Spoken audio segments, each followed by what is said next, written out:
My name is Kendall Price, and the day my husband Ethan Vale surprised me with breakfast in our penthouse, he also surprised me with something else.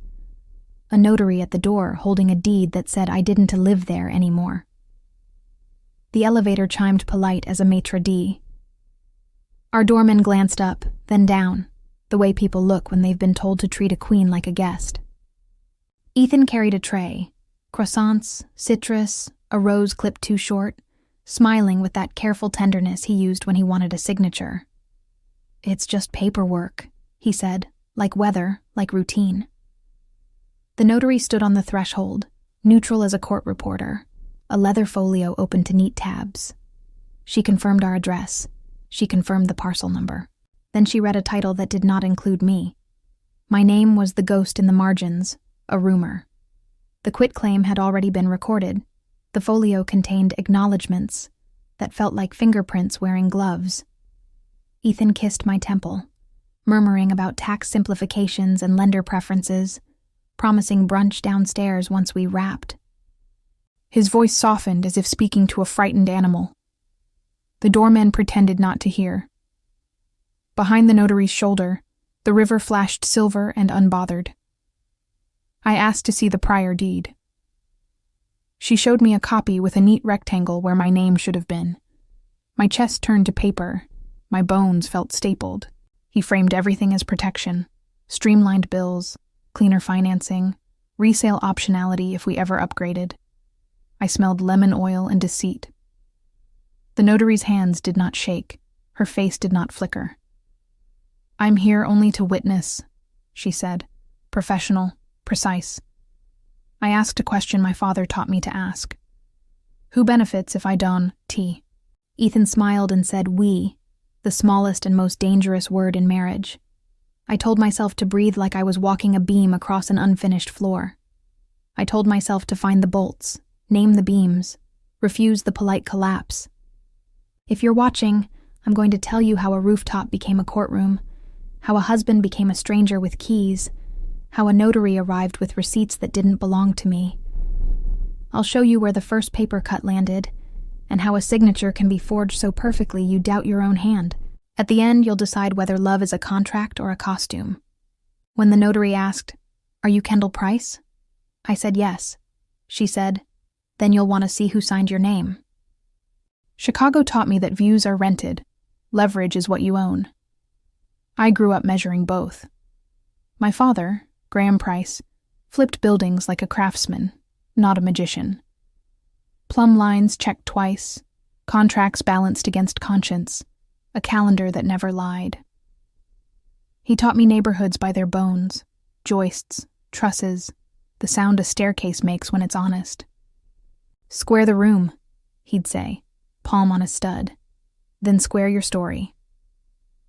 We ate dinners on overturned buckets in units that smelled like sawdust and hope. I learned to tell the difference between cosmetic and structural before I could drive. Dad's crews adopted me as mascot and apprentice. Welders taught me the patience of heat. A mason showed how mortar fails when mixed in a hurry. An electrician let me flip a breaker and listen to a whole building inhale. There were rules posted in his workshop like commandments. Rule 1, never sign what you can't survive. Rule 2, if you have to choose between pretty and sound, choose sound and paint it later. Rule 3, read every page like your name is a beam holding up a family. His men respected him because he never stole a shortcut from their safety. When I was 26, I bought the penthouse that would become my trophy in my trial. It wasn't the biggest or the highest, but it sat like a ship's bridge over the river, glass on 3 sides, morning sun that reached into your pockets, and a terrace that taught you to shut doors gently. I negotiated hard, brought cookies to the closing like a truce offering, and walked out with keys that felt like a diploma. Dad shook them once, listening to their future. "Good metal," he said, smiling. "Good fight. Keep the deed cleaner than the windows." The doormen learned my coffee order. The HOA learned I read bylaws. Dad's old crew came on weekends to help me hang planters, fix a sticky hinge, argue about grout. When the elevator opened on 42, it felt like a chapter I'd earned. I didn't buy it to be looked at. I bought it to sleep without the ceiling creaking like a lyre. The mortgage was mine, the condo fees mine, the leaks my problem to solve with a calm call and a checklist. Independence tastes like warm tools in winter, reliable, humble, a little bit loud. Charity galas were my compromise with a city that asks you to dress up to be heard. I wore tailored black and carried the smell of paint on my wrists like perfume. That night, the ballroom threw reflections against the windows until the skyline looked multiplied. A jazz trio stitched conversation together. Donors laughed the way donors do when they want to seem effortless. I stood by the silent auction and read the fine print the way other women read faces. That's where he appeared, Ethan Vale. Smooth suit, quiet watch, posture like he knew where exits were and assumed they'd open. He didn't start with flattery. He started with drawings. "Is the south stairwell load-bearing where it meets the east wall?" he asked, pointing to a renovation print pinned on foam board. I said yes, impressed against my will. He smiled without teeth. "I don't chase," he added, picking up a pen to sketch an alternate brace. "I build." He asked about schedules, inspectors, union hours, and when I spoke about fairness like scaffolding, he didn't blink. "Ethics are cheap until they cost you," he said. "Do you pay the bill?" We orbited the room twice. He introduced himself to the project manager by name and asked about her kids' soccer team. His attention moved like a level, steady, unhurried, precise. He didn't stare at the view when we stepped near the windows. He watched the reflections, the way light fails in corners if you don't design for it. When the band switched to something reckless, he didn't ask me to dance. He said, "I'm more useful with a spreadsheet than a foxtrot." I laughed because I believed him. He extended a hand like a draft contract. I took it and felt the pen begin to lift. I brought him home to the penthouse slowly, like introducing a friend to a parent. Dad met him on a Sunday between caulk and coffee. Ethan complimented the trim, not the view, and my father's mouth twitched, a private tell. We three walked the terrace, wind flattening my hair, river throwing coins of light at our shoes. "Views are rented," Dad said, almost testing. "Leverage is what you own." Ethan nodded. "Then I'll earn both." He looked at me like a promise, not a possession. At the end of the night, when the elevator doors closed on us, he said it soft, confident, inevitable. "I don't chase, I build." Ethan listened like a banker and laughed like an actor.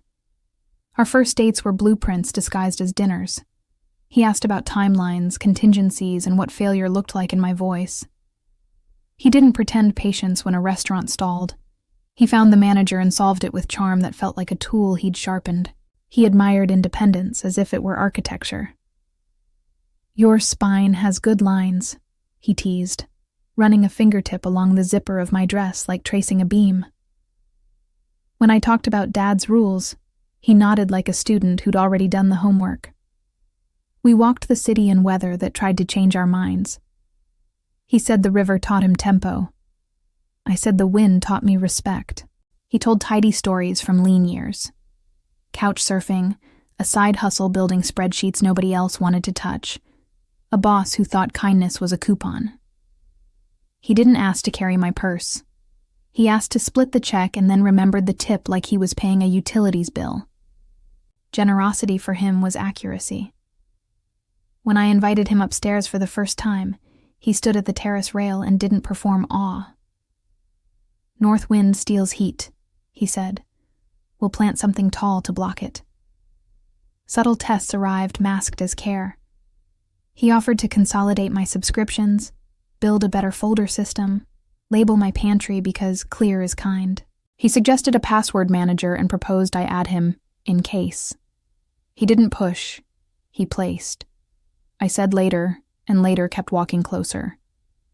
He brought breakfast when I had early site visits, synced my calendar to his with a smile that said he was protecting time rather than mapping it. He asked for nothing I didn't want to give. He marked the door with his shoes facing out, as if he understood I liked escape plans.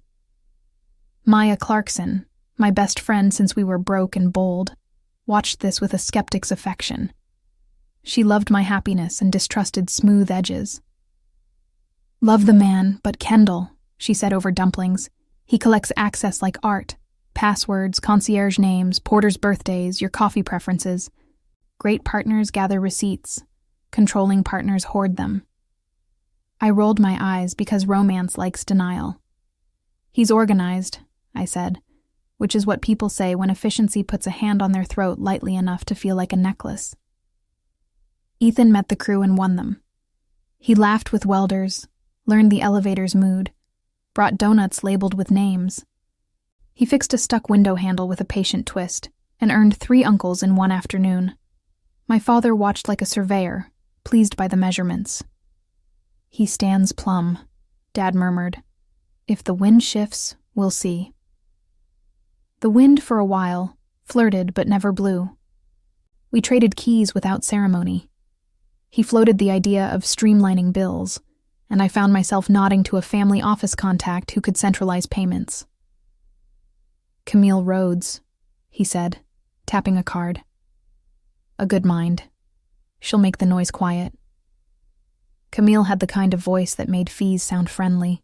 She listened more than she sold, and sent a proposal that looked like a neat drawer. I forwarded it to Dad, who circled 2 clauses and wrote, "Be careful with temporary authority." We laughed, and I filed it under later. The night the city finally warmed enough to open every window, Ethan cooked pasta like a surgeon and set 2 wine glasses at exact angles. He complimented the penthouse with phrases that sounded like future tense. He used "we" like a bridge. When he asked to see my refinance packet, "just to admire your fight," I pulled it, smug and unafraid. He spread the pages with reverence and kissed the margin where my name lived. "You build clean," he said. "I won't scratch it." Maya arrived with a plant and a threat. "If he hurts you, I will repossess his eyebrows," she said, hugging me hard. Ethan grinned and kissed her cheek, disarming like a seasoned diplomat. The 3 of us watched the river sharpen into mirror, and I allowed myself the rare relief of thinking the story might be simple. Ethan's phone lit, face down. I didn't look. He silenced it and poured more wine. Eyes kind, posture easy, like a man who knows the ending and enjoys the middle. We stood at the windows after dishes, the city reflecting inside our glass, and my heart behaved like a metronome set to possible. He reached into his pocket and slid a velvet box across the bar, slow as a promise. "Marry me," he said, not kneeling, a builder proposing blueprints. The ring caught light like a signal. Under it sat the closing documents from my refinance, still clipped together from last week's audit. He smiled like fate had arranged his prop table. I touched the ring, the paper, the future, and said yes. We married under string lights that reflected in windows like 1,000 witnesses. The venue sat close enough to the river to borrow its cool, and the night performed benevolence. Low wind, obedient moon, a skyline that looked like it had washed its face. I wore a dress cut clean as a blueprint. Ethan wore a suit with the competence pressed in. When we said our vows, the band held its breath. Our friends cheered like they'd been paid. Doormen who had watched us flirt from a distance sent cupcakes up with a ribbon that matched the sky. It felt like a city had stamped us approved. Dad walked me down an aisle that smelled faintly of varnish and lilies. He didn't cry. He held my hand with the grip he used when a staircase needed testing. At the altar, he rested our joined hands between his, then let go with a nod that felt like a permit. The officiant spoke kindly. We promised maintenance schedules for affection, and the guests clinked glasses with codes for kisses. I looked at Ethan's face and believed in good forecasts. The reception leaned elegant without arrogance. Short speeches, long laughter, food that didn't perform for photos. Ethan worked the room without turning it into a mirror. He introduced me to 3 of his investors and 2 families he swore were his adopted aunts. Camille Rhodes arrived in a navy dress that made efficiency look formal. "Congratulations," she said, hugging me with a measured squeeze. "When you're ready, I can streamline your payments. No pressure." She handed me a gift, a hand-cut leather binder embossed with our initials. The pockets were labeled insurance, HOA, utilities, mortgage, clean, tempting order. Maya danced like gravity had asked permission. She pulled Dad into a ridiculous swing that made him laugh in a key I hadn't heard since before Mom died.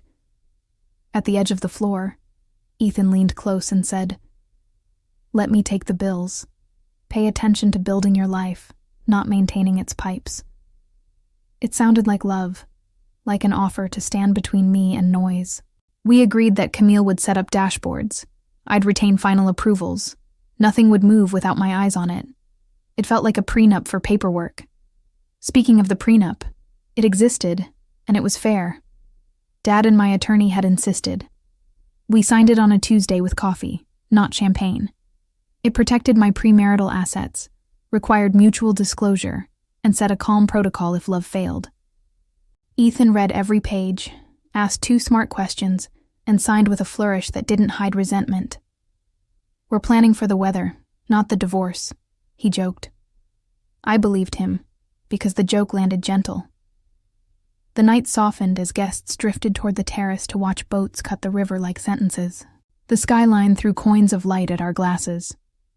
I ducked into the bridal suite for 5 minutes of quiet and found Dad waiting with a small sealed letter.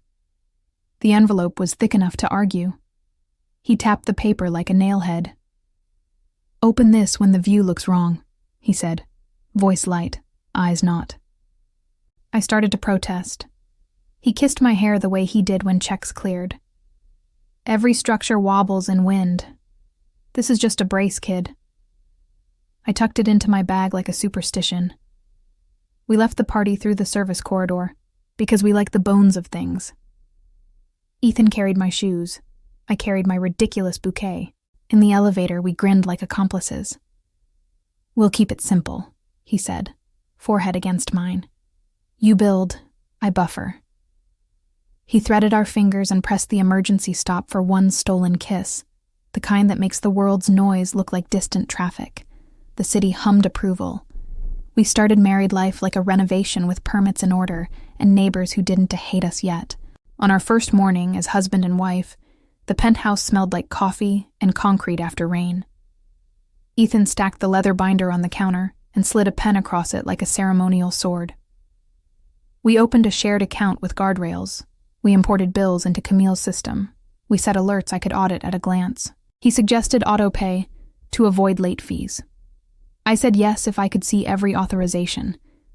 He agreed easily. Ease is gorgeous at first. Ease is a lullaby you don't notice humming under a storm. We toasted with orange juice and a skyline that applauded privately. The ring felt right. The view felt earned. The binder felt like help. I slid Daddy-S letter deeper into a drawer and told myself ID never need it. "To us," Ethan said, raising his glass. "To us," I echoed, and for a while the view stayed true. "Open this when the view looks wrong," the letter whispered from the drawer I did not open. Control never shouts, it organizes. It arrived wearing labels and reminders, wrapped in gratitude. Ethan volunteered to handle HOA emails because he speaks fluent committee. He added me as an owner contact and made sure my name appeared in salutations, which looked like respect. He set up autopay for dues and utilities and routed receipts to a shared folder with immaculate dates. He built a dashboard so clean it made my eyes purr. The penthouse ran like a hotel room that loved me back. I exhaled, which is how the first cut lands, on soft. Camille onboarded us like a pilot. She gathered accounts, mapped due dates, and produced a flowchart that could make a skeptic cry. Her team's portal offered toggles: approve, delay, flag. I approved, grateful. Ethan suggested adding emergency access to my digital vault so he could fetch documents if I lost my phone. He said redundancy is romance. He said storms don't call ahead. I granted limited rights with expiration. He thanked me and extended them with a calendar reminder to revisit later. Later never knocks loudly. The notary's name first appeared on a refinance update, Marisol Vega. We weren't refinancing, just updating proof of occupancy and a lender record that claimed to want refreshed acknowledgments for compliance. Camille framed it as a clerical housekeeping item. Marisol arrived once to witness my annual homestead affidavit. She was professional enough to vanish, smile, stamp, gone. Her journal captured my ID and a neat signature that looked like itself. I signed, made tea, forgot her. Ethan scaled his helpfulness. He picked up dry cleaning without asking sizes. He reset the HVAC to favor my sleep. He sent a thank you basket to the concierge for saving a package in a storm. Friends called him solid. Dad called him useful. I called him mine. When I traveled for 2 days to evaluate a gut rehab in Pilsen, he texted photos of the cat sprawled like an audit across the sofa, the binder open to utilities with green checks. Control smiles while it stacks evidence of your relief. Maya visited with pizza and an arched eyebrow. She opened the binder like a tarot deck. "Who's Camille again?" "Family office," I said. "White glove spreadsheets." Maya pointed to a clause about temporary authority during travel. "Careful with temporary," she said, echoing Dad's ink. "Temporary equals until you notice." I laughed and changed the subject to her promotion. She let it go, but not entirely. 2 weeks later, the HOA president, Barry, texted, "Odd. Received a unit owner change inquiry? Probably a glitch." He attached a screenshot. West Shore title requesting verification of Mr. Vale's sole ownership profile to update their file. My phone hurled itself down an elevator shaft inside my chest.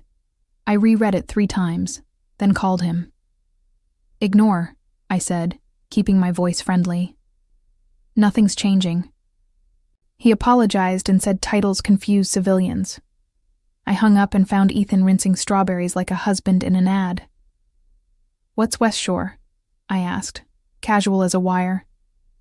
He didn't flinch. "Title company from a prior closing on another property," he said. "Mailing list nonsense. I'll unsubscribe." He kissed my forehead and handed me a berry.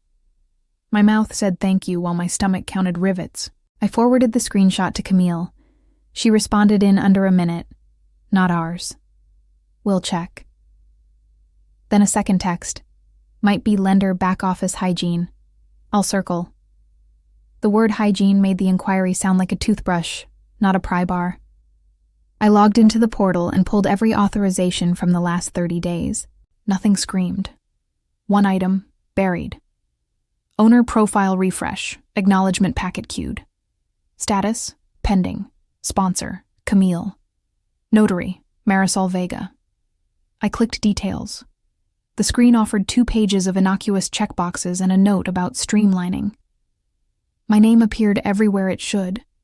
I told myself to stop being dramatic, to trust the system I approved. I closed the laptop and went to the terrace where the river made coins of daylight and tossed them lazily. That night, a courier dropped an envelope addressed to me and Ethan. Inside, a generic welcome letter from West Shore, plus a convenience form with blank lines for vesting language. Ethan shrugged. "They're fishing," he said. "Let it die." He slid the envelope into the binder under miscellaneous and made pad thai like he could season away suspicion. I ate, laughed, slept. At 7:14 a.m., Barry texted again. "Confirming you saw the inquiry. No action taken." I typed. "Confirmed, no action." He replied with a thumbs up and a joke about paper chasing people. I pocketed my phone and stared at the kitchen drawer where Dad's letter waited like a tool I didn't want to use. I told myself not to be dramatic. I told myself to love my husband. Then Barry's follow-up pinged. Also weird. Someone asked if our bylaws allow vesting as sole and separate. Odd. Received a unit owner change inquiry. Success is loud. Sabotage whispers through the coat check. We threw the kind of party that photographs itself. Bar lights set to flattering. A playlist built to lift spines. the terrace lined with heaters that gave off the benevolent hum of competence. Investors came with their spouses, neighbors came curious, Dad's crew came in their best shirts and called me boss without irony. Ethan moved through it all like a host who'd memorized the seating chart of the city. He greeted the doormen by name, tipped the bartenders before they asked, and laughed at the precise volume that says, "I belong." Camille Rhodes arrived early with a clipboard and a smile that apologized for the clipboard. She checked name tags, rerouted the florist from blocking an exit, and stationed herself by the key bowl like a benevolent hawk. "We'll keep the coats clean and the questions cleaner," she said, tapping her phone. She wore navy again, practical, unassailable. Her hair pinned the way people pin promises. "Relax," Ethan murmured in my ear. "Let me do the small things." He kissed my cheek and floated away to absorb 3 simultaneous compliments without spilling his drink. Maya claimed the kitchen island like a lifeguard stand. She poured champagne and collected gossip with a filter set to truth. She knows how to test stories for leaks. "Your guy," she said, nodding toward Ethan, "can work a room." I smiled, meaning it. Across the glass, the skyline showed off. Inside, someone said the word synergy without sin. Dad's foreman argued with a developer about airflow like theology. I felt rich in the exact currency I value, competent people inside a structure that wanted T-fall. Ethan led a small tour of the penthouse, moving a dozen guests like a school of fish. Bar, terrace, office, back to bar. Camille shadowed, tracking borrowed coats and borrowed pens. I watched from the doorway, warmed by the sight of my life behaving. On the terrace, a woman from our lender leaned into Ethan at the railing.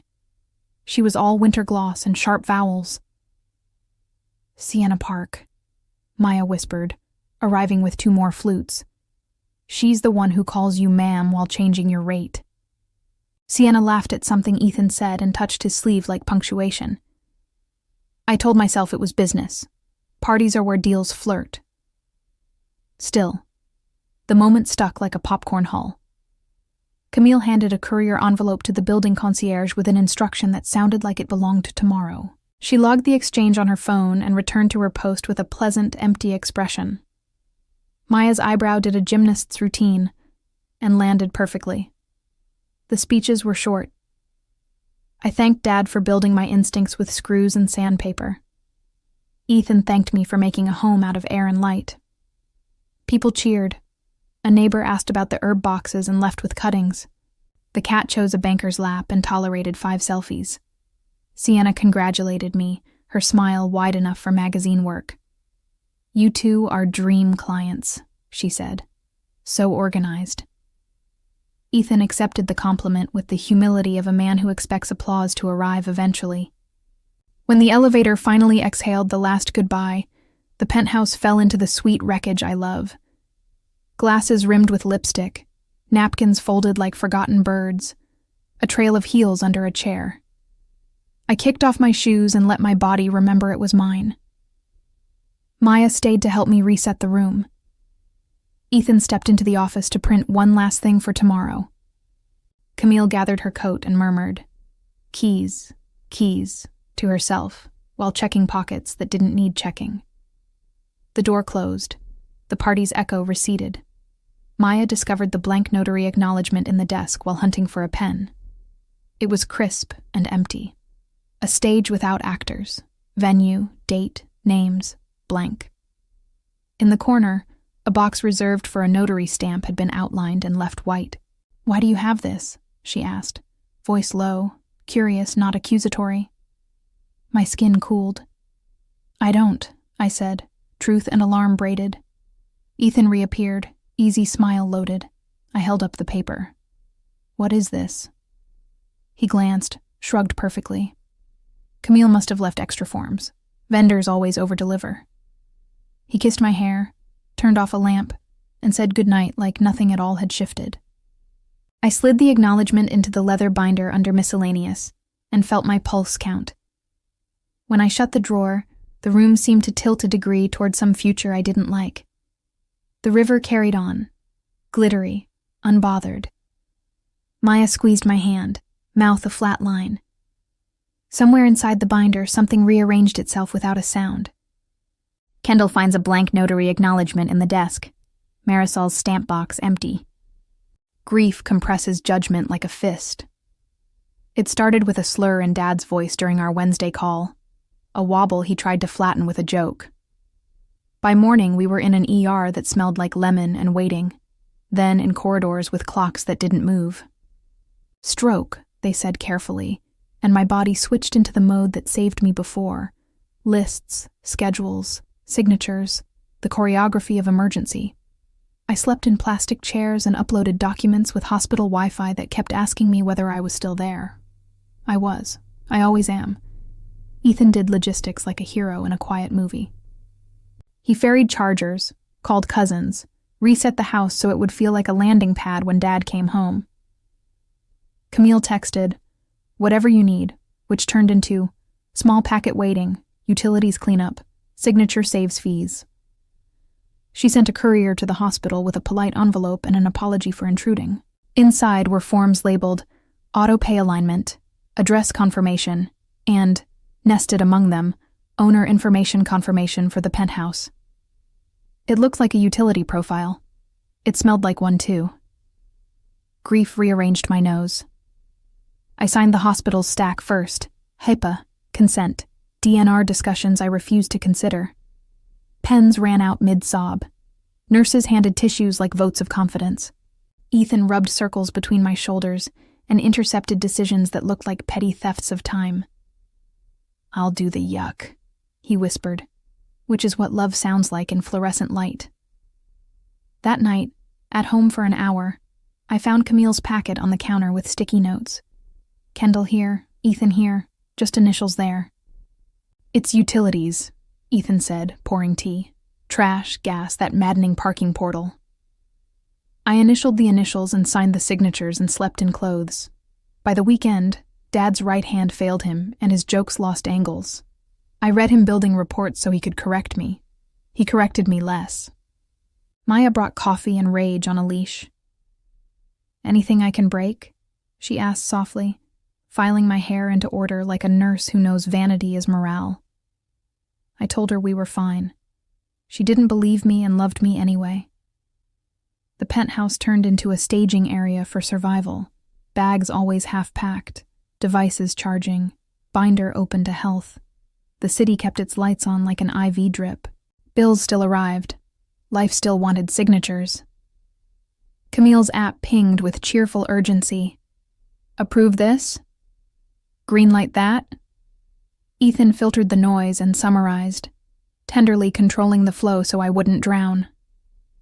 He added me to a group chat with Camille labeled housekeeping. Marisol Vega's name floated by once. Routine acknowledgement, lender hygiene, 5-minute visit, then vanished like a fish in dark water. I allowed it because oxygen is finite. "Thank you," I texted more than I meant it, because gratitude is easier than suspicion when the hand holding the clipboard also holds a handkerchief. Dad stabilized, then dropped, the cruel roller coaster 1,000 families ride without getting off. On Tuesday, a doctor used the word severe and looked at his shoes.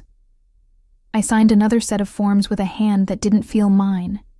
Ethan kissed my temple and whispered, "I've queued a grocery delivery and moved tomorrow's calls." He was brilliant at rearranging chairs on boats. He sent Maya my calendar with a heart. He moved the binder to the table so I wouldn't forget to breathe when I saw it. He was helpful like weather. Back home, the mail held a letter from West Shore Title welcoming us to their simplified ownership experience. The letter used neutral fonts and the word streamline like a compliment. I brought it to Ethan, throat tight. He scanned it, rolled his eyes, tossed it in recycling, and said, "Spam across the industry. These companies hunt data." He kissed my hair. I let him. I was so tired the floor felt optional. Then Maya, flipping through Camille's packet while I hunted for Dad's insurance card, went still. "Kendall," she said, voice surgical. "Why does this utility form mention a deed number?" She angled the page. There it lived, in small print at the footer. Reference.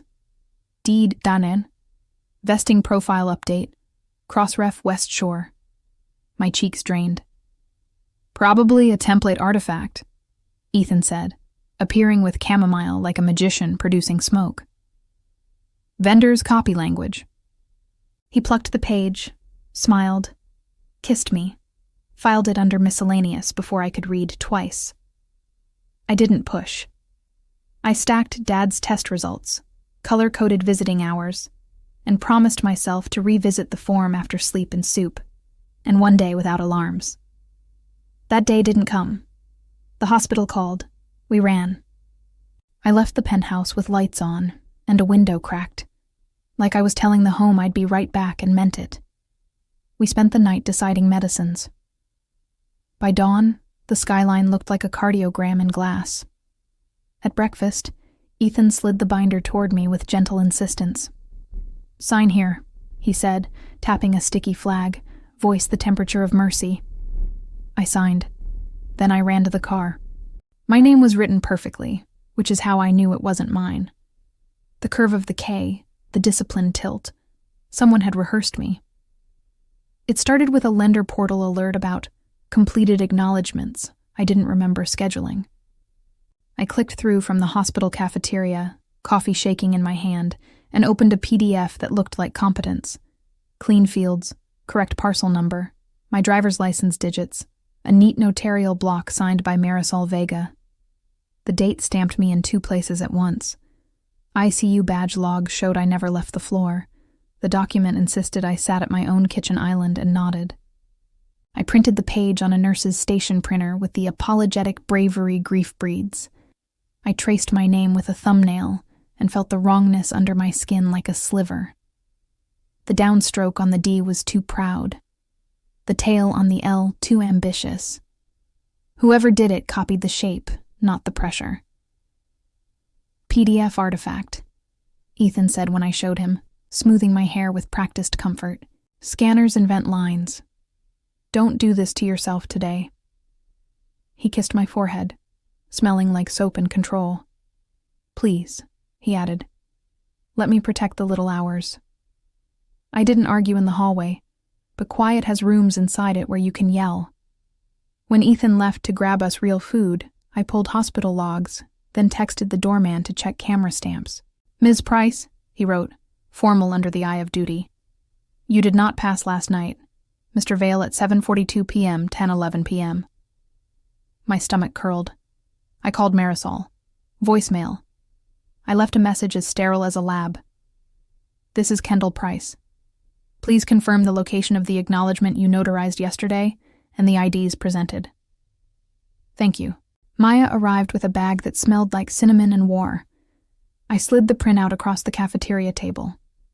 She read silently, jaw tightening, eyes scanning like a forensics tech. "Not your pressure," she said, tapping the tail I had doubted. "Not your speed either." She flipped the page, studied the notary block, and photographed it with her lawyer's habit camera, even though she isn't one. "Call the pharmacy," she added, left field, but her instinct radar rarely misses. If people are bold enough to forge, they're bold enough to phone authorize other things. I drove home for a shower and proof. The evening smelled like rain reheated. The penthouse sat guilty and gorgeous. I opened the leather binder and sorted the stack like a dealer who refuses to be impressed by tricks. There, owner information confirmation, complete, initials KD, mine, EV, his, with the tidy marbled confidence of a professional scanner. The metadata, which nobody expects me to check, showed creation on Camille's laptop, print from our office, notarization logged as in person. I laughed, a small, clean sound that tasted like metal. Parking logs show patterns people can't argue with. I pulled mine from the garage app. The car hadn't moved in 48 hours. Elevator fob pings told their unromantic truth. Ethan's badge up and down, up and down. Mine, silent. Security footage downloaded like reluctant confession. 7:43 p.m. Ethan at our door. A woman at 7:45 with a tote and a neutral face I recognized. Marisol, stepping inside without hesitation. The camera angle cut off the kitchen island, but their silhouettes tilted the way business tilts when a pen is ready.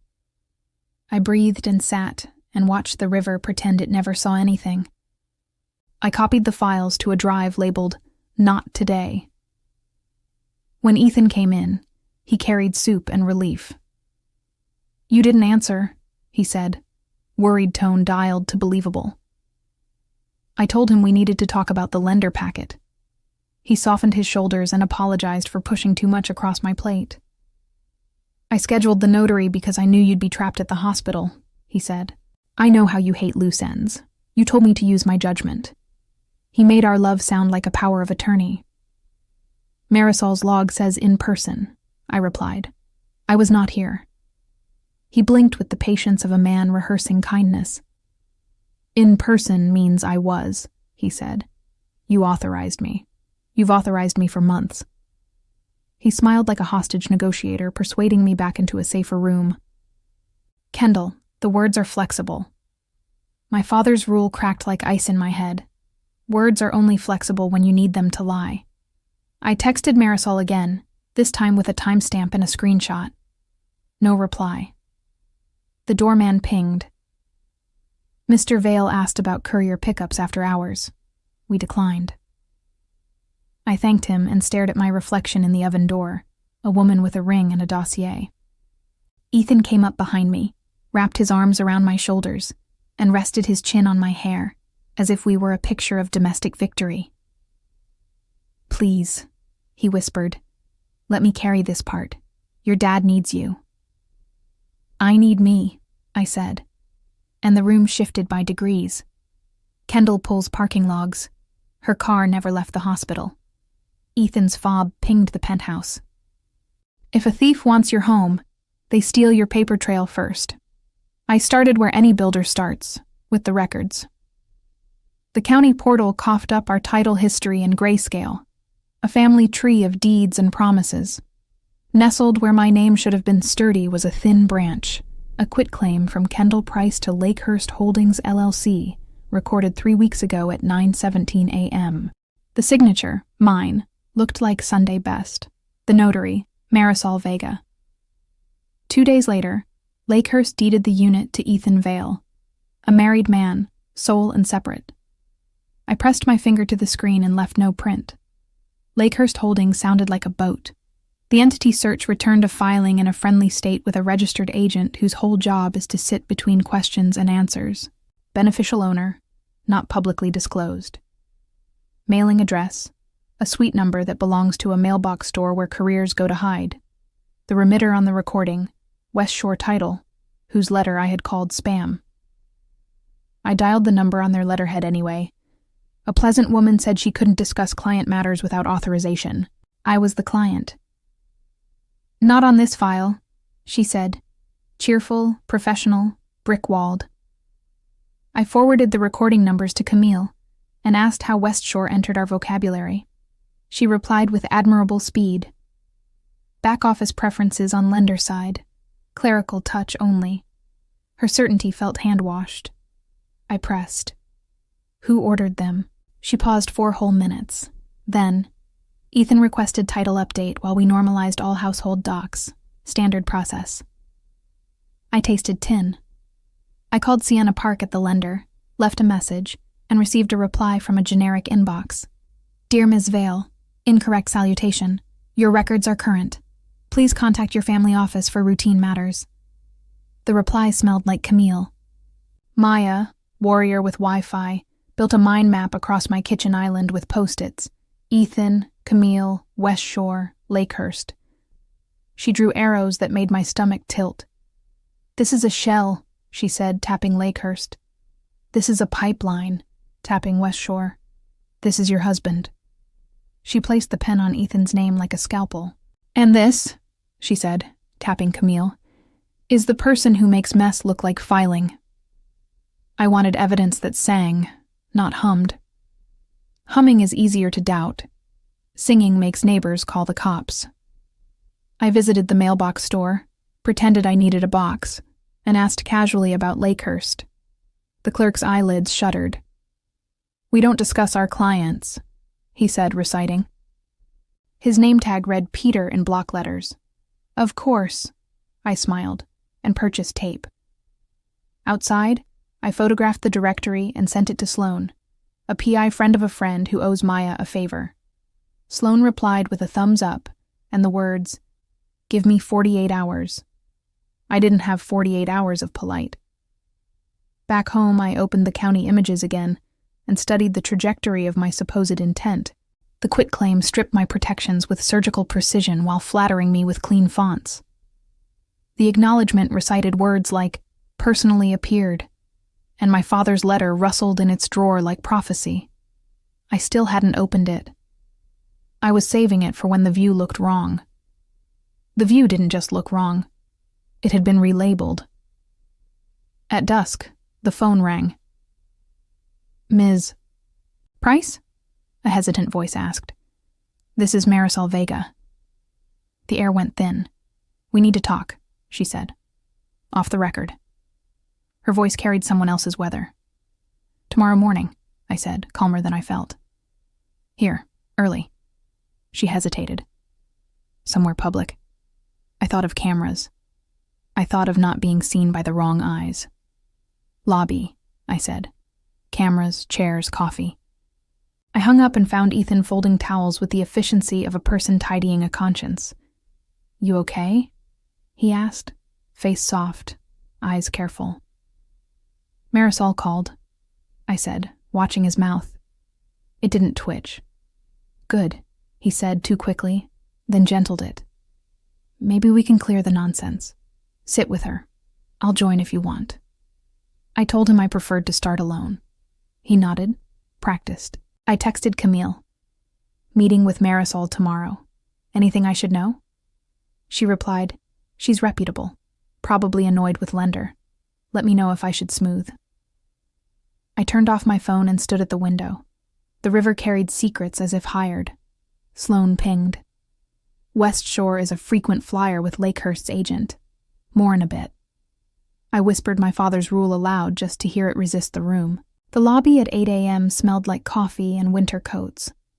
I sat with my back to a column and waited for Truth to put on shoes. Marisol stepped in right on time. Hair pinned, eyes tired. She clutched a small leather journal like a flotation device. "Thank you for meeting me," she said, voice threaded with apology. I nodded. She glanced toward the elevators, then back. "I'm violating every instruction I've ever given myself," she whispered. "But I can't carry what I stamped." "Marisol the Notary calls Kendall. We need to talk, off the record." Marisol's hands shook like someone who'd stamped a bomb. We sat in the lobby's polite chairs while commuters pretended not to turn their heads. She opened her journal to a page with tidy columns, date, time, ID, thumbprint, her craft rendered in decimals. "He booked me for a private signing," she said, voice low. "Said you were camera shy after a loss. I was told you'd step in at the last moment to avoid building traffic. It's not unheard of." She swallowed. "Your husband had your documents perfectly staged. He presented a driver's license that looked flawless. The photo matched. The hologram shimmered right. The weight." She exhaled. "I've handled fakes. This wasn't sloppy." "Did I sign anything?" I asked, calm as a ledger. She flinched. "No," she said. "You weren't there." He steered the conversation as if you were in the next room. He chatted about the view, about how the elevators stick on cold mornings. He knew your answers before I asked. When I asked to see you, he said your anxiety was spiking and begged me to help him avoid setting you off. She closed her eyes briefly. "I have rules," she said. "I broke them." She slid a folded paper across the table. "This is my statement. I'll swear it." I read the affidavit draft. "I, Marisol Vega, acknowledge that on date, I notarized documents at address based on representations by Ethan Vale, that Kendall Price was present and consenting, that ID presented appeared authentic, that I cannot affirm Ms. Price's presence, that I accepted a cash gratuity beyond my posted fee, that I regret and will cooperate. My throat warmed with angry gratitude. How much? I asked. Her cheeks colored. 2,000, she said. He framed it as compensation for discretion. I have never... She stopped. I am sorry. It sounded like a clean cut. Lakehurst Holdings? I asked. She nodded. He introduced a woman, Camille, who handled the folders. She kept saying housekeeping. Another woman joined by video, Sienna from the lender. They talked in shorthand, vesting, seasoning, bridging. I stamped 3 acknowledgements. After, he asked me to note in person on the journal. She slid the journal forward. The entry bore my name, my alleged signature, a left thumbprint block blank. Why blank? I asked. He said you'd had lotion on and didn't want to smudge, she whispered, pained by her own gullibility. I should have left. Elevator bells punctured our silence. I felt the building inhale. Will you testify? I asked. I will, she said. I've already written to my commission to self-report. I can't sleep. She reached into her bag and produced a small velvet pouch. Inside lay her notary stamp, slightly nicked at one corner. I'm suspending myself, she said. You should have your home. Tears prickled, unwanted. I'm not built to enjoy apologies, but I know their cost. The elevator dinged again.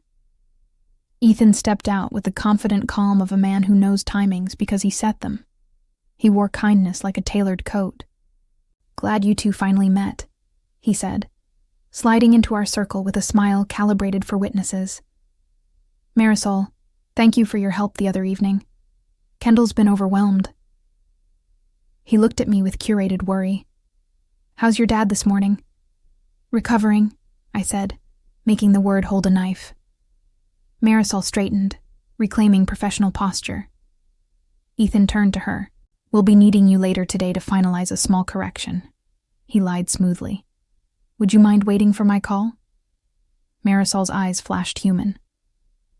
I won't be available, she said, voice steadier. And I won't be participating further. She stood. Ms. Price, you have my statement. I'll expect contact from your attorney. Ethan's smile froze a degree.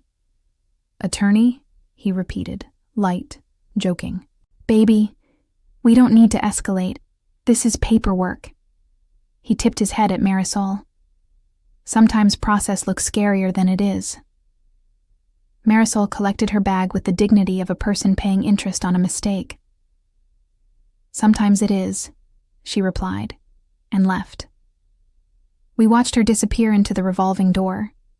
Ethan exhaled like a man who can turn any draft into a narrative. She's frightened, he said. Probably made a mistake she's overcorrecting now. People get dramatic about stamps. He took my hand like a diplomat. Come upstairs. Let me show you what this really is. 1 hour. No more noise. Lakehurst deeded my home to you, I said. Marisol's statement makes that a felony with ribbon. He chuckled softly, as if I were adorable. You're a builder, Kendall. Don't turn everything into a courtroom. He squeezed my fingers. Trust me. The doorman pretended the air was fascinating. My father's envelope burned a corner of my mind. Trust requires oxygen, I said, withdrawing my hand. I'll get my own. He smiled again, patron saint of reasonable husbands, and gestured toward the elevator, a stage on cables. I didn't move. He didn't push. His eyes cooled. We'll talk upstairs, he concluded, as if the world were still his script. He walked to the elevator and pressed the button, smiling at whoever might be watching. The doors opened. He stepped in. My phone buzzed. Maya, now. Upstairs or lobby? I typed, lobby, bring teeth.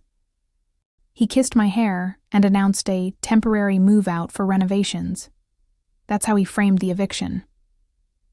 We reached the lobby with 2 doormen, one HR voice on speaker, and a security officer who knew me better than his own HR rep knew him.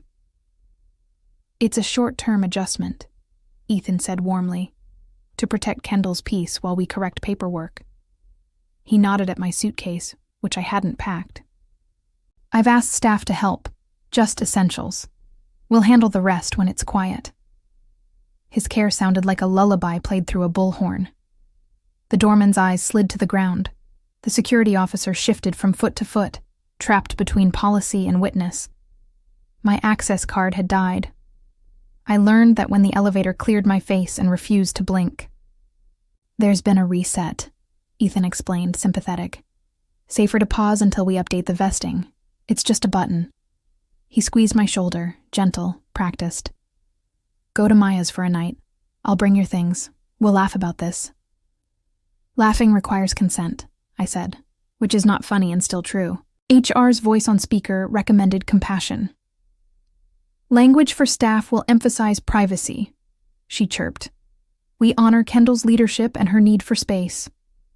The line crackled like moral static. I thought about recording a counter memo on my phone and sending it to every mailbox in the building. I thought about Dad's letter. I thought about not giving Ethan footage he could spin into concern. Marisol reappeared, owning her fear. She pressed a folded document into my palm as if she were passing a spell. My sworn affidavit, she whispered. File it today. And she looked at Ethan, then back at me. Beware the other notary. I saw a spare stamp in Camille's folder. She left before apologies could catch her. I slid the affidavit into my coat like a sternum. Ethan lowered his voice to intimacy volume. You're escalating, he sighed. Baby, stop. Come upstairs, rest.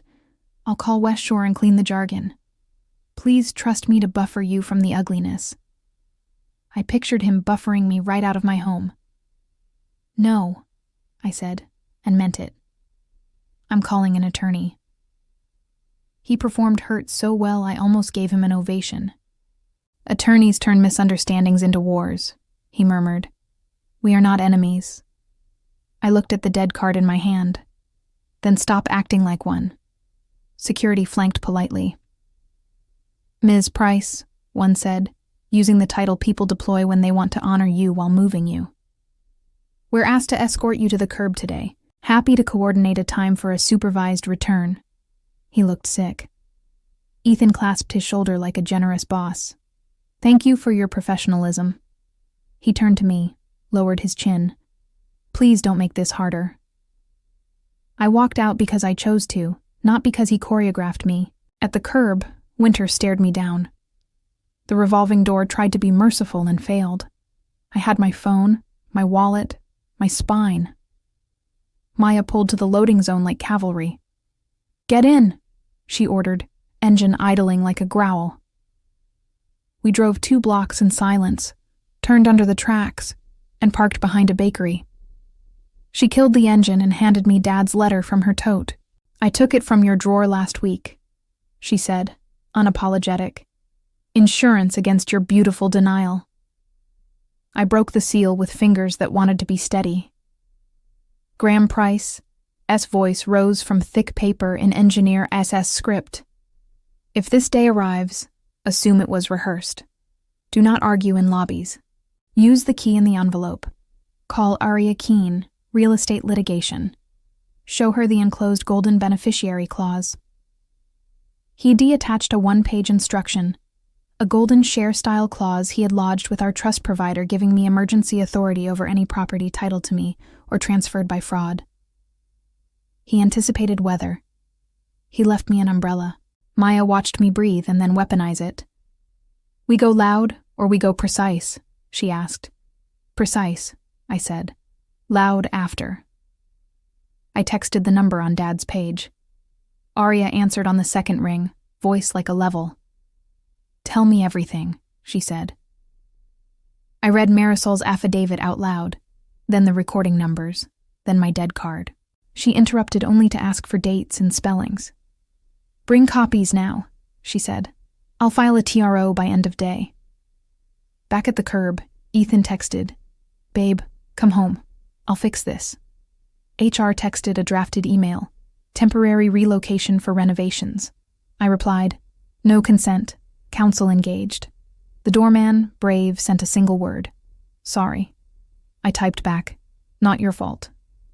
The river, indifferent, kept breathing. I kissed Maya's cheek, tasted salt, and said, Drive. In Arya's office, I handed over the affidavit like a weapon and the letter like a miracle.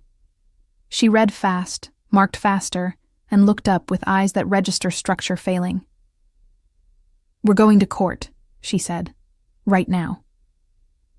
Kendall opens Dad's sealed letter, a golden beneficiary clause and a name. Attorney Arya Keene. Arya read the deed like a crime scene. Her office felt engineered. Clean lines, no indulgent plants, a whiteboard already waiting. She listened with her pen uncapped, then built a plan that clicked like scaffolding under weight. We need 3 lanes, she said. Civil to freeze the asset, criminal to scare the collaborators, public relations to keep them from laundering your reputation while we do the first 2. She looped in her paralegal with subpoenas like arrows and asked for names. I gave her Ethan, Camille, West Shore, Sienna, Marisol. She underlined Marisol and wrote cooperation. She called a forensic document examiner, Dr. Nolan Pierce, whose voice carried ink dust. Bring originals, he said. Scanned lies are too polite. She texted a PI, Sloane Mercer, the kind of woman who wears black like an argument. I'll knock on the mailbox store, Sloane promised. And I'll knock on Camille's digital doors. Arya nodded to herself and wrote chain of custody in capital letters at the top of the whiteboard. From this moment, she said, treat everything like evidence. No edits. Print to PDF. Save to read only. Photograph envelopes. We mapped the scheme. Forged acknowledgement. Fake presence. Shell transfer. Lender complacency. Family office orchestration. Arya annotated with statutes. Deed fraud. Notary misconduct. Identity theft. Conspiracy. Good news, she said dryly. They were ambitious. Ambition leaves footprints. She flipped to a new page labeled Court. Temporary restraining order first. Freeze any sale. Freeze further encumbrances. Force access restoration under status quo ante. You are walking back into your home by court order if a judge breathes the way I think they do. Maya texted the HOA minutes she'd charmed from Barry. Ethan presenting himself as sole owner, weeks earlier, requesting elevator priority for an unspecified vendor.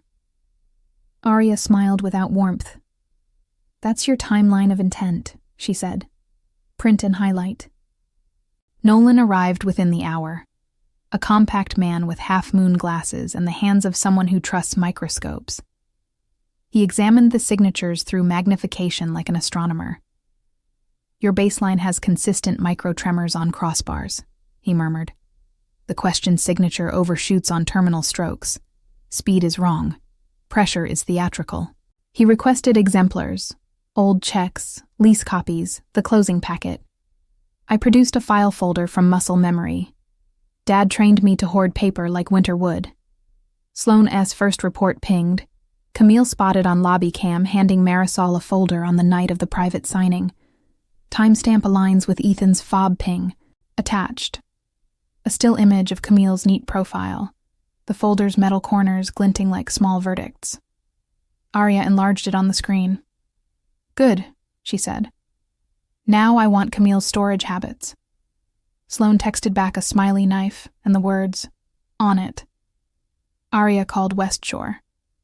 I represent Kendall Price, she said, voice all satin over steel.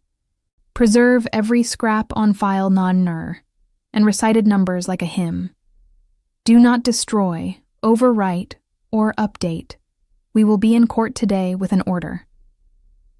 She followed with a letter that used words like spoliation and sanctions. Beautiful legal teeth. She dialed Sienna at the lender from a recorded line. This is not a courtesy, she said crisply. This is notice. You have 10 minutes to escalate internally before I escalate externally. I watched her work and understood why people pay for storm shelters. By 3, the war room had a rhythm. Pierce drafted a preliminary opinion. Sloan sent footage of Camille outside a storage facility with a banker's box. Aria's associate compiled a timeline grid from my texts, the doorman's logs, badge scans, Marisol's affidavit. We ate crackers like litigants. Aria slid a form across the desk. "Sign the verification," she said. "You're swearing to what we file." My pen didn't tremble. "Rule 1, I whispered. Aria glanced. "Good father," she said, not unkind. We walked to court through air that bit. Maya flanked like a cheerful bouncer. Aria carried the Redwell like a lunch pail to a factory she owned. The judge, L. Whitaker, wore patience properly. Aria argued clean. Status quo, stolen by fraud. Immediate harm, preserving property. She introduced Marisol's affidavit like a confession, and Pierce's preliminary like a path. West Shore's counsel appeared by phone and asked for time. "You had time," Whitaker said, unamused. "Ms. Price, you may return home. Doors will open." The gavel didn't fall. The order did. On the courthouse steps, Aria turned to public relations, the smallest circle of hell. "No interviews," she instructed.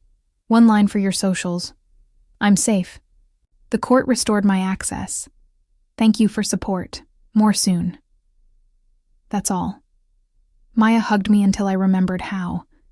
Sloan texted a still from a storage camera, Camille unlocking Unit 4B. "Tonight?" she wrote. Aria replied, "Don't spook. Warrant brewing." I walked back into the penthouse under a court order that felt like a spine. The doorman smiled small, brave smiles. Security turned a key with relief. The elevator recognized me again. The door opened. My air was still here. My life wasn't.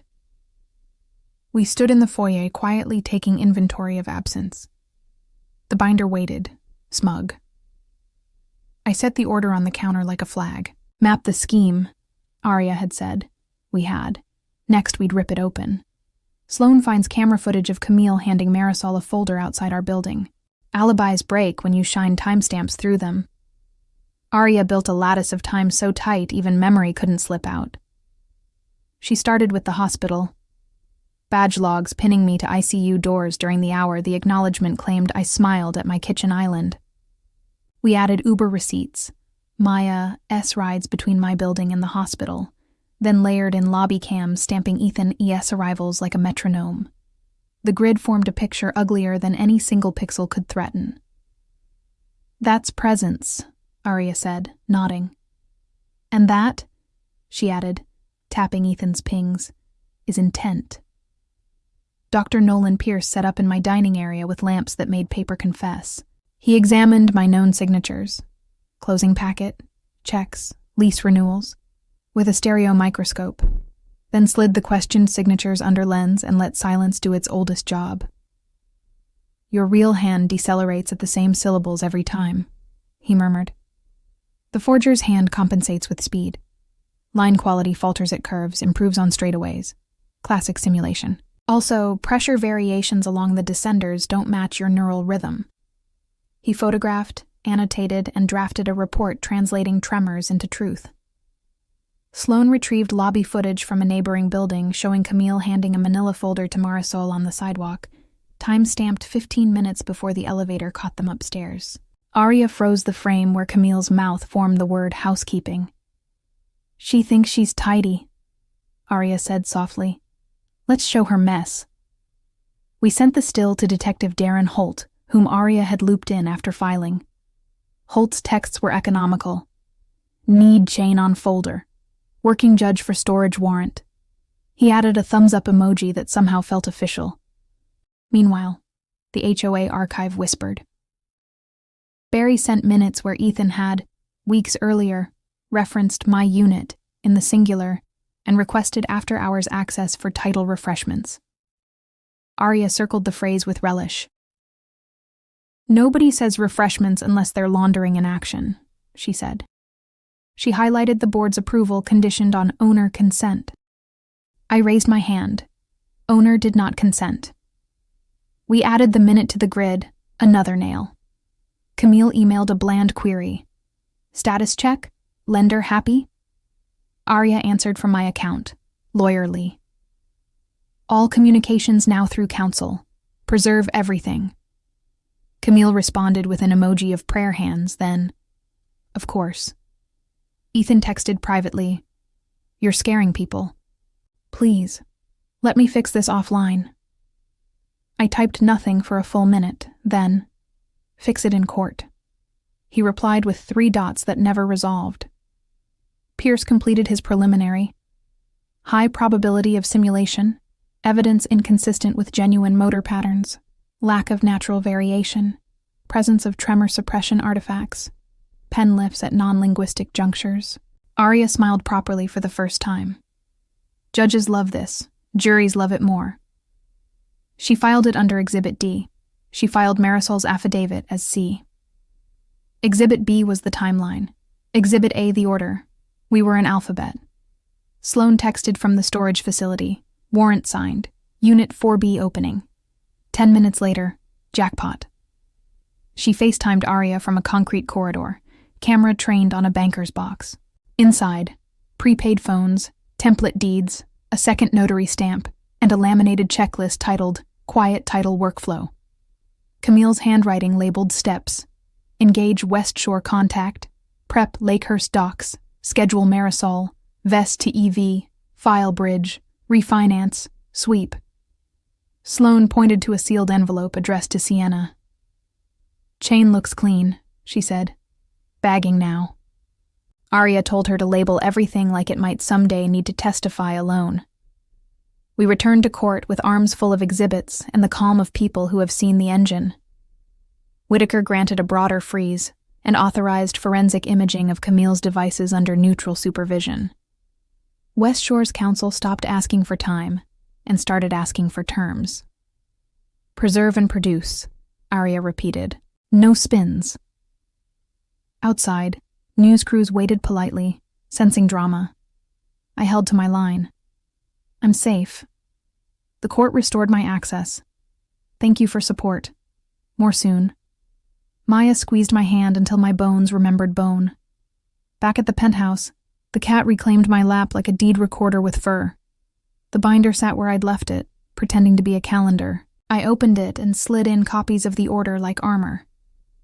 Ethan stood in the doorway unexpectedly, court suit still on, face carefully arranged. You're turning love into litigation, he said, voice almost tender.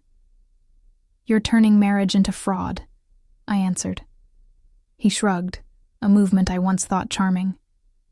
You never liked mess, he said. Look at you now, swimming in it. My mess is evidence, I said. Yours is crime. He smiled a little. Crimes require victims, he murmured. You're hard to hurt. I looked at the stamp on Pierce's report, the still image of Camille's file handoff, the badge logs that proved my oxygen. Not hard, I said. Prepared. The door clicked. He left. Arya called to prepare tomorrow's escalation. TRO to permanent injunction. Criminal referrals finalized. Lender compliance compelled. One more piece, she said. HOA minutes show him claiming sole ownership. That's your public misrepresentation. We'll staple it to his forehead. I pictured the board table, the neat water glasses, the word refreshments. HOA archive reveals board minutes where Ethan claimed sole owner weeks earlier. We went to court with grief in one hand and exhibits in the other. Arya walked me through hallways that smell like file folders and old conclusions, her voice level, her steps unhurried, the pace of a woman who knows paper beats panic if you place it correctly. Judge Whitaker scanned our motion while a clerk arranged attachments like sharp silverware. Marisol's affidavit sat on top, then Pierce's preliminary, then the badge logs, lobby cams, HOA minutes, and county recordings.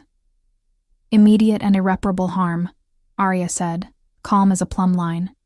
Status quo ante, Your Honor. Access restored. Title frozen.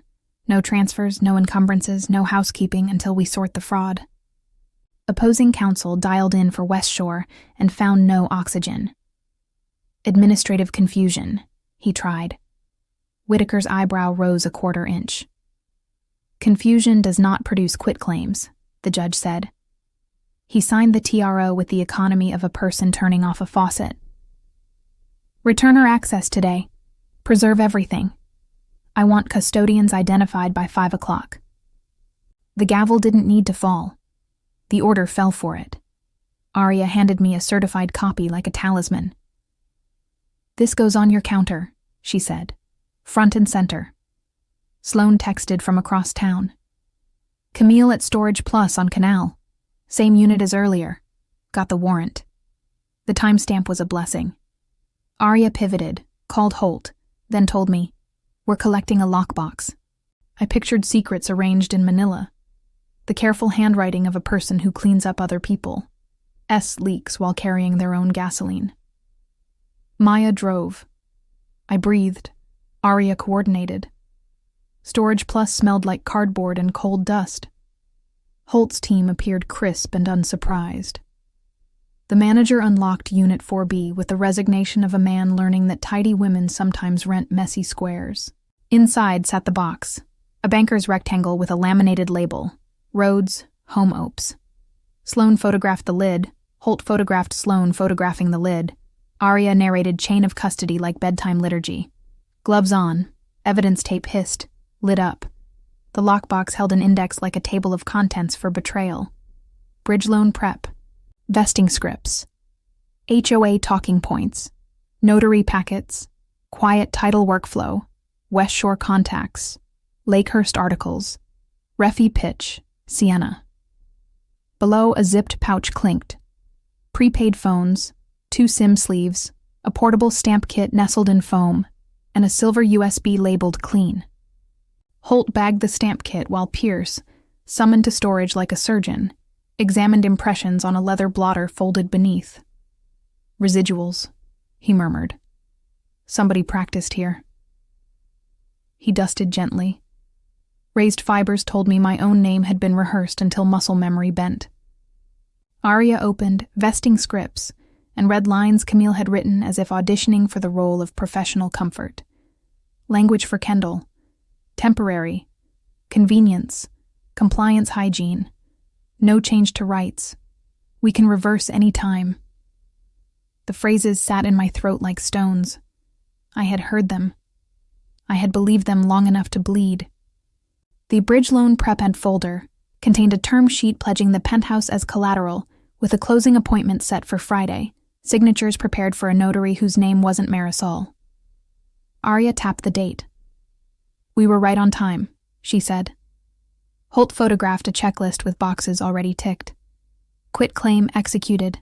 Vesting updated, HOA flag softened. Notary scheduled. Wire instructions confirmed. Refi marketing sent to lender liaison. There was a sticky note. EV wants quiet. No socials. Kay's friend loud. Contain. Maya grinned without joy. Contain this, she muttered, and took another picture. In notary packets sat copies of my driver's license, high resolution, my smile waiting to be weaponized. My stomach clenched. Source? Holt asked. Sloane flipped to a subfolder. Vault pull. Temp access. Camille had printed the download confirmation and initialed it like pride. Arya wrote a neat list on the folder's back. Lender portal. Family office portal. Concierge faxes. HOA credentials. Every place you trusted, she said, not unkind. Every place he stood close while you typed.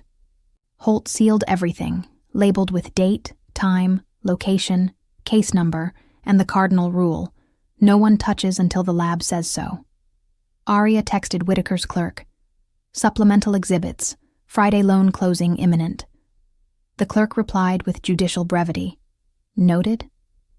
Outside, the canal wind knifed. Sloane walked backward, filming the chain out of habit. Maya tucked her arm through mine, a human clamp. We have the script, she said. Now we write over it. Back at the penthouse, the doorman opened the door like the ending of a small prayer. I set the TRO on the counter. Security reactivated my fob. Ethan's absence rang louder than his voice. The binder glared like a pet that bit. I placed the order on top of it.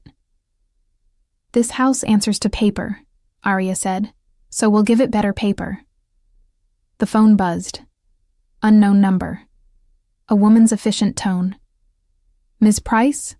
I'm with the bank's fraud team. We received counsel's notice.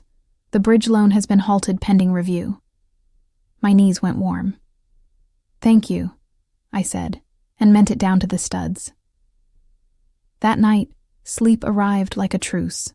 Holt texted one more photo. The lockbox sealed, writing in an evidence tote. Future testimony asleep in plastic. I saved it to a folder named Structure. Then I put my shoes by the door facing out, the way my father taught me, and let myself rest under a roof that still remembered how to hold. Abusers file motions the way toddlers throw blocks. The morning after the lockbox, Ethan S. lawyer filed a stack tall enough to look serious. An emergency application claiming I was unstable, prone to paranoia, and unfit to manage complex affairs in light of a family medical crisis. He requested appointment of a neutral administrator over the Penthouse to minimize conflict, asked the court to seal filings to avoid reputational harm, and sought an order prohibiting me from posting misleading statements about him online. It read like concern wearing latex gloves. Arya skimmed, then laughed softly. "They're trying to launder fraud into caretaking," she said. "Textbook." We answered fast. Exhibits reattached. Marisol's affidavit moved to the front. Pierce's preliminary peering over the edge like a professor. We filed a declaration from Barry about Ethan's sole owner comment, attached the TRO, and highlighted the bridge loan appointment inside Camille's box. Arya S. reply headline was not poetry, but it sang. Respondent S. motion is a pretext to consolidate benefits of document fraud. Deny. In parallel, PR engines began purring. Ethan Moe's cousin leaked to a lifestyle blog that I was taking time to heal, while my devoted husband handled mundane tasks. A gossip account reposted a photo of Ethan handing out coats last winter, with the caption, "Good men exist." Maya texted me screenshots with captions of her own that cannot be printed in this record. Arya advised restraint. "We win in docket entries," she said. "Let them crowdsource sympathy. We'll source subpoenas." Holt called. "State's attorney's office moving toward grand jury. Need a clean narrative." Arya assembled a packet labeled Criminal Referral. Summary, timeline, exhibits, witness list, Marisol, Barry, concierge, storage manager. Sloan delivered forensic extractions from Camille's phones. Calendar entries named Lakehurst, EV Vest. Marisol, K not present. Sienna, Bridge close. There was a voice memo of Camille practicing lines from her housekeeping script. Listening to it felt like watching someone stitch lace on a guillotine. Ethan texted me from an uncharacteristically bare number. "You're hurting both of us. Meet me alone. We can fix this without destroying our lives." I stared until the bubbles stopped. Then I typed, "We fix things in rooms with recorders and judges." He replied with a gray heart, a tone-deaf emoji for a woman reading affidavits. 5 minutes later, Camille messaged from a different number. "Talk to me. There's a version of this where everyone lands." The gall read fluorescent. I forwarded both to Arya and Holt. "Landing pads are for planes and liars," Maya muttered, handing me coffee like an oath. Court at 2. Whitaker's courtroom hummed. Ethan arrived polished, jaw appropriately strained, a man performing reluctant resilience. His lawyer emphasized my father's illness, my erratic sleep, my online followers, and the complexity of deeds. Arya stood, respectful and surgical. "Complexity doesn't notarize itself," she said. She pointed to the lockbox with the portable stamp kit. "This is not caretaking. This is choreography."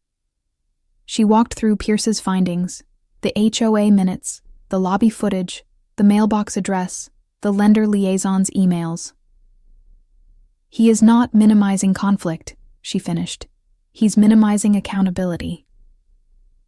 Whitaker looked over his glasses with that weary kindness judges use to disguise steel. "Mr. Vale, he said. I see your concern for your wife's well-being. I also see substantial evidence of a scheme to divest her of property. Your motion is denied. He extended the TRO, granted broader discovery, ordered Ethan not to alter, access, or direct access to any accounts bearing my name, and set a firm date for an evidentiary hearing. He also lifted a brow at counsel. Advise your client to stop litigating in blogs.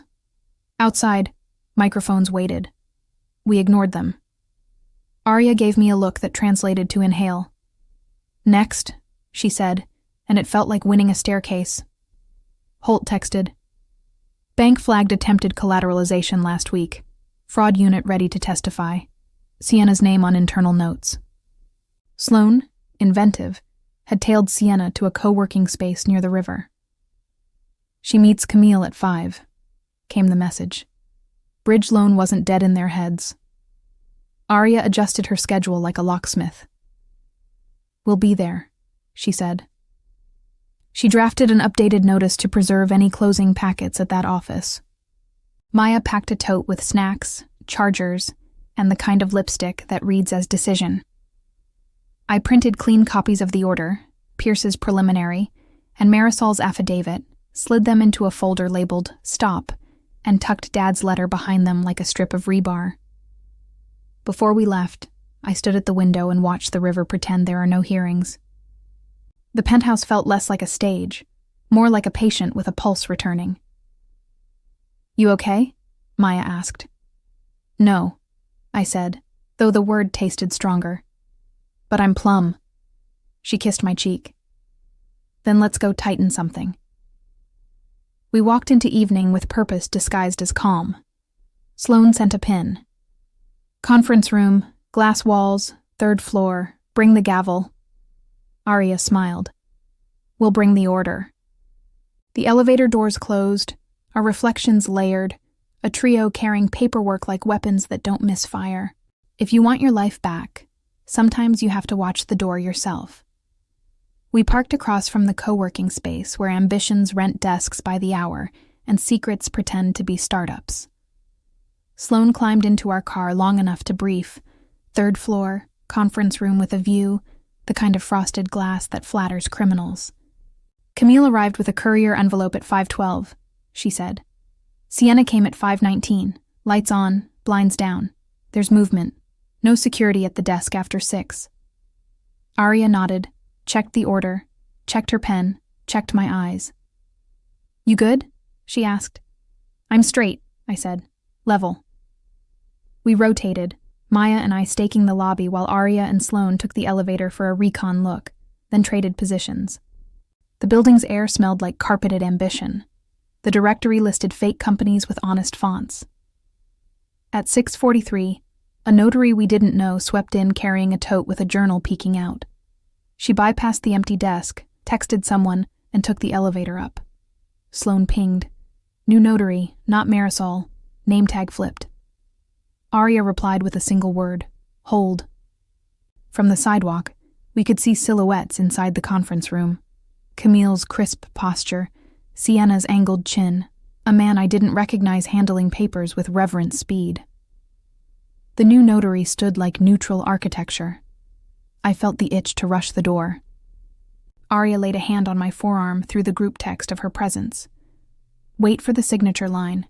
Interrupt at the breath between illegal and executed. Holt texted he was en route with an officer. Say the word, Maya murmured. I'll pull the fire alarm with my mind. At 7:02, Sloane's camera caught the notary uncapping her pen, journal open, a small square stamp poised. Arya and I moved. The elevator sang its small bell. The doors opened to a hallway that pretended to be a hotel. We reached the conference room as the notary said, Raise your right hand. Arya pushed the door and stepped in with the order extended like a saint's relic. Stop, she said, voice clean and courtroom loud. Judge Whitaker's temporary restraining order. Any transfer or encumbrance of unit is enjoined. Put the pen down. The room froze in a tableau of interrupted sin. Sienna blinked, mouth parting for a script that went missing. Camille's spine held, then wavered. The courier envelope lay open, reveal too dramatic for the stage. The unknown man stepped back as if innocence were a choreography choice. The notary's eyes widened, then narrowed professionally. "I need to call my office," she said. "Call the law," Arya replied, never lowering the paper. Sloane slid in, phone up, capturing faces like timestamps. Maya stood in the doorway, broad, joyless smile ready in case anyone decided bravery looked like running. Holt arrived with an officer who preferred plain words. "Papers," he said. Arya handed him the TRO. He read swiftly. "You heard the lawyer," he told the room. "Nobody signs anything tonight." He took the half-filled acknowledgement from the notary gently, like a bomb technician. "Ma'am, I'll need your journal." The notary hesitated exactly 1 second too long. "Now," Holt added, and she surrendered it, cheeks blazing with a career's worth of shame compressed into 30 seconds. Camille cracked first. "This is a misunderstanding," she began, then saw Sloane's camera and recalibrated. "I'm cooperating," she said. "I was told these were clean title refreshes. I have emails." Arya motioned to the envelope. "Hands off," Holt instructed, bagging it with a speed that would shame magicians. Sienna tried dignity. "The bank has policies," she said. "We would never knowingly consummate a—" Arya slid a printout across the table. Internal notes with Sienna's name green highlighted beside bridge collateralization. Rush. Her face tightened. "I need counsel," she said to the air. Holt's partner began taking names. The notary spelled hers with trembling professional precision. Camille spelled hers with the carefulness of a person who knows spelling is the least of her problems. Sienna offered a card. Arya took it with tweezers. "You'll get a subpoena," she said. Sloane's phone buzzed. She glanced, then smiled without warmth. "Package delivered," she announced. Her contact at Storage Plus had just messaged. The warrant yielded another box from Camille's unit, this one labeled Refi, Sienna. We walked everyone out past shared desks where founders typed about disruption. Holt taped the conference room door like a scar with meaning. Outside, winter felt less like punishment, more like proof. Maya squeezed my hand so hard the bones clicked. "Breathe," she ordered. I did, and the air was better. Back in the car, my phone lit with a video file from Sloane's hidden camera earlier that week. Ethan coaching Camille on my signature, the tail of the L, the proud downstroke on the D. His voice was a sick tutorial. "She slows here," he said, "then lifts, Tiny." He smiled like a man who thought rehearsal equals inevitability.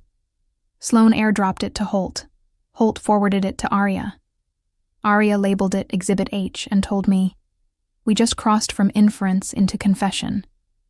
"Now what?" I asked, exhausted and finally steadier. Arya turned in the seat, evening smearing gold across her glasses. "Now we take the room they thought was theirs," she said, "and we don't give it back." We opened the conference room door with a judge on speaker. Holt stood to my left, Arya to my right, Sloane behind us recording faces the way clocks record seconds. The order read like thunder. "Any further act to transfer, encumber, or cloud title is enjoined," Arya said, voice leveled to courtroom steel. The new notary froze, stamp lifted midair, and set it down like contraband. Camille tried that soft smile I'd seen disarm bankers. Sienna smoothed her blazer like dignity might iron itself if she just kept moving. On the table, a deed sat half-born, my name written with the same proud tail on the D Pierce had already convicted. "Chain of custody begins now," Holt announced, gloving up. He slid the unsigned deed into an evidence sleeve, bagged the notary's journal, and photographed the stamp from 3 angles until it confessed its nicks. The notary whispered, "I didn't know," but the date on her page was today, and the fee notation was bold. "Counsel will contact you," Arya replied. "You'll want your own." She turned to Sienna. "Your bank's fraud unit already froze the bridge," she said. You can keep talking, or you can start cooperating. Sienna swallowed. I need counsel, she repeated, now correctly afraid. Camille tried a script from her lockbox. We were simply aligning paperwork, housekeeping. Arya lifted a brow. Housekeeping, she repeated mildly, doesn't require a shell LLC, a phantom vesting, a second notary stamp, and a bridge loan waiting downstairs. Holt placed the portable stamp kit on the table like a found weapon. And it doesn't travel with tools, he added. Sit. Camille sat, hands clasped, knuckles white.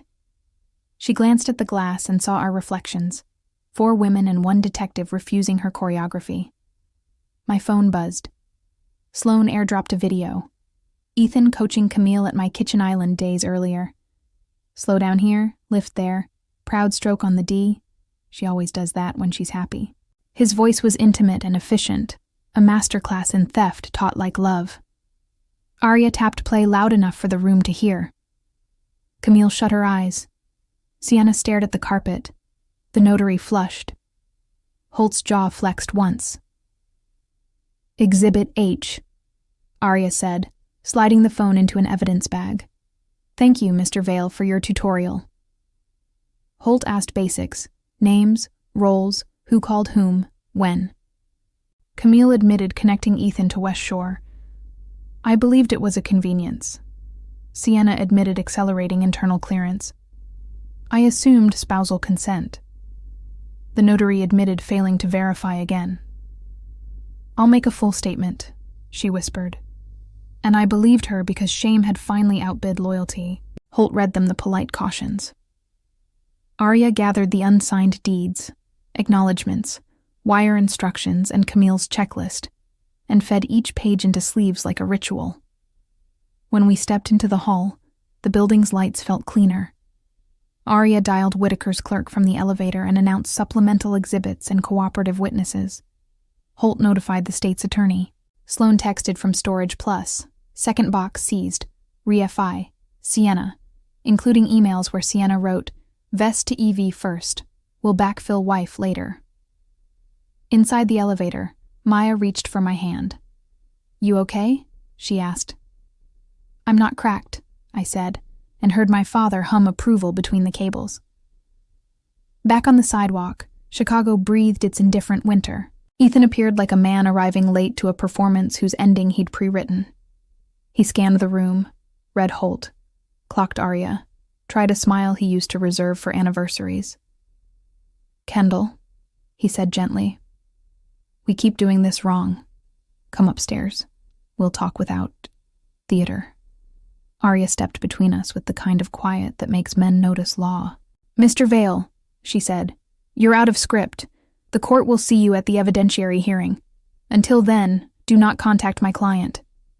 Holt added, and stay available. Ethan's eyes cooled. You're making this cruel, he told me softly, as if narration could redraw facts. You could forgive. You could fix this in private. You could be kind. I remembered the day he shut off my access and called it protection. I remembered the doorman's apology and Marisol's shaking hands. Kindness isn't complicity, I said. And privacy is where you built the trap. He breathed through his nose, a habit I once read as patience. You don't know what happens when you make enemies, he murmured. You taught me, I said, and watched the sentence land. We walked away. Behind us, Holt taped the conference room door. Sloane cataloged faces, Arya texted filings, and the city kept its ancient promise to be bigger than any one person's scheme. In the car, Arya outlined tomorrow. Move to void the fraudulent deeds. Motion for sanctions. Request referral for charges. Secure a clerk's corrective recording once Whitaker rules. It's a staircase, she said. We're halfway. Night washed the windows. I pressed my palm to the glass and felt something subtle reattach, my house to my name to my spine. Almost there, Maya whispered. Almost, I agreed, and set my alarm for morning. Ethan arrives raging, just as Sloane airdrops a video. Ethan coaching Camille on my signature. The clerk stamped the corrected deed. The sound felt like a verdict. Morning brought the evidentiary hearing, the kind that rearranges rooms. Whitaker listened while Arya walked clean lines. Simulation analysis, notarization defects, shell transfers, the lockbox index, the stakeout, the bridge loan that died mid-breath. Marisol testified first, hands steadier than in the lobby, voice disciplined by remorse. "I notarized without Ms. Price present," she said. "I accepted cash beyond my fee. I've self-reported and will cooperate." Pierce explained tremors and pen lifts to a room that finally respected molecules of ink. Holt described the chain: unit, storage, co-working, bank freeze.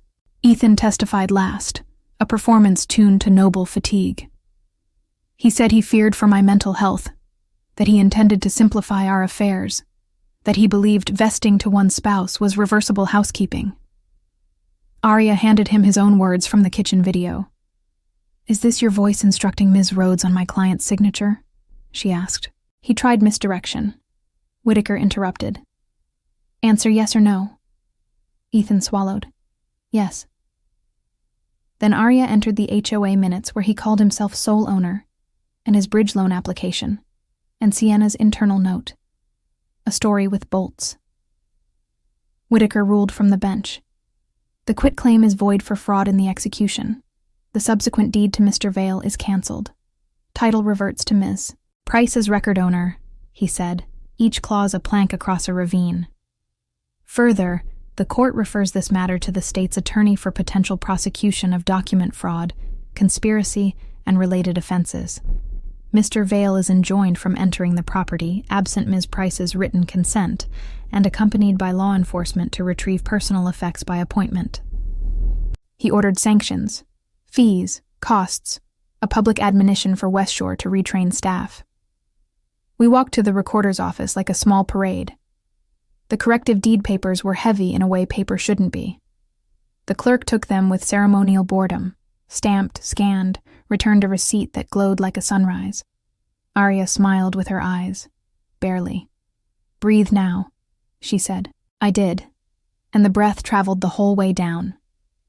I sent a photo to Dad's crew. Replies came back. Bolts emojis, a gif of a carpenter measuring twice, and from Barry, "Welcome home, neighbor." Maya cried like relief had been holding her by the throat. Back at the penthouse, the locksmith rekeyed every lock while I stood with my shoes facing out. Habit turned liturgy. We walked room to room, recalling what love had touched and what control had rearranged. A towel bar newly centered, a mug rotated handle out, the leather binder sitting where it always sat as if it hadn't betrayed me.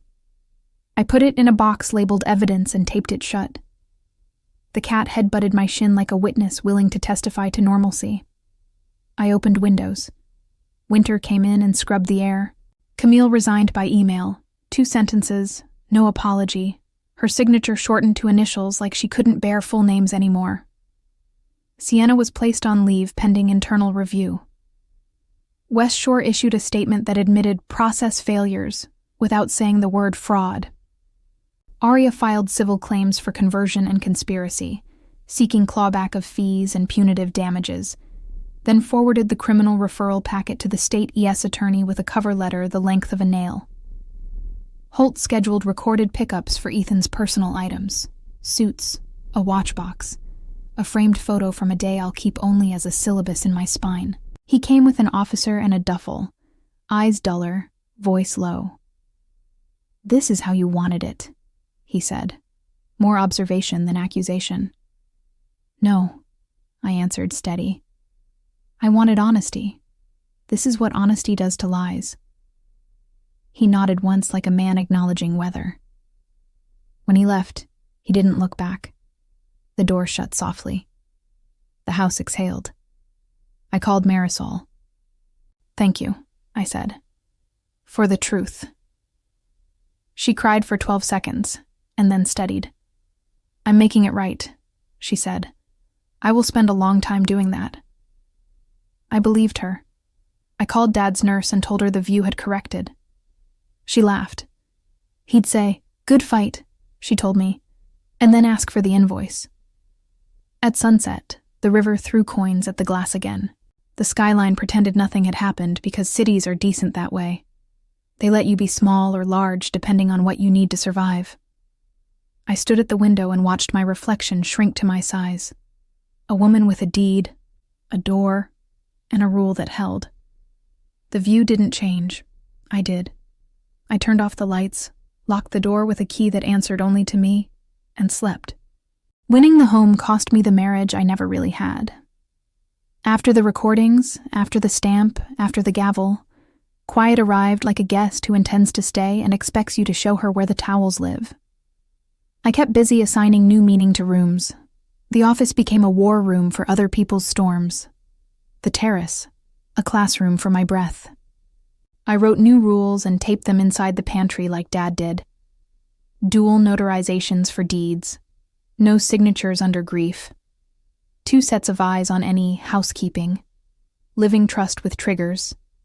If an action demands secrecy, it's either a proposal or a problem. Treat it like the latter until it proves it, ends the former. Aria structured a living trust that wears my stubbornness properly, with successor trustees who understand scaffolding, and a clause that summons the golden share if anyone tries to drag me out through etiquette again. We added a requirement for in-branch notarizations with biometric verification. Pierce helped me inventory every document with a signature. We updated, re-recorded, and set alarms the way people set clocks forward for daylight. Holt introduced me to a detective who runs a small pro bono clinic on deed fraud. I now fund it monthly in my father's name. Therapy, because paper is only half the house. I learned how betrayal rearranges your nervous system and how to teach it new routes home. I learned grief doesn't ask for your schedule. It uses it. I learned forgiving myself for believing a well-rehearsed lie is not the same as forgiving the liar. Maya sat on my couch through ugly nights and made me eat things that weren't crackers. The cat taught me to nap like a professional. Camille eventually pled to a lesser charge in exchange for testimony. Sienna cooperated, eyes hollow, career narrowed to a corridor with one dim exit.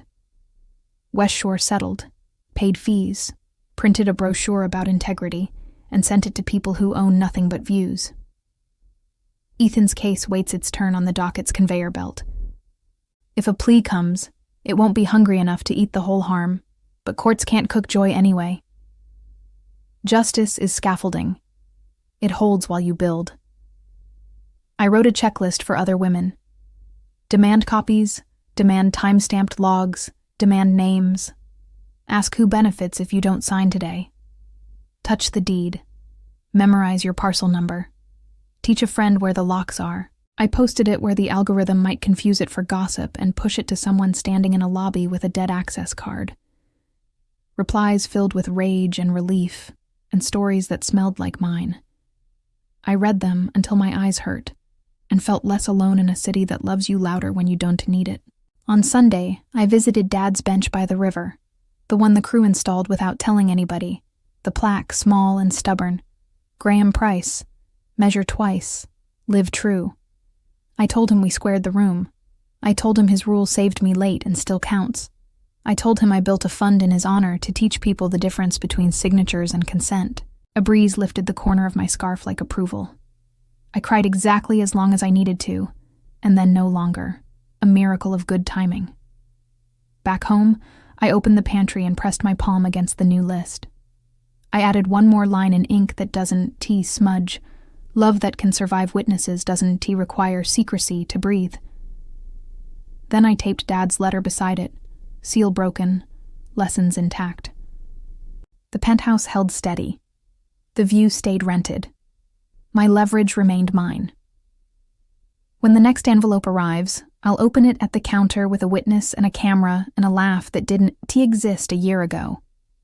So when the notary asked, "Are you Kendall Price?" I finally answered, "Yes, and this time I'm signing for me. Would you forgive or take this to court? Comment forgive or prosecute and tell me why. If this hit home, subscribe and turn on the bell so you never miss a new episode of Emotional Justice. and share this with one friend who needs to hear it tonight.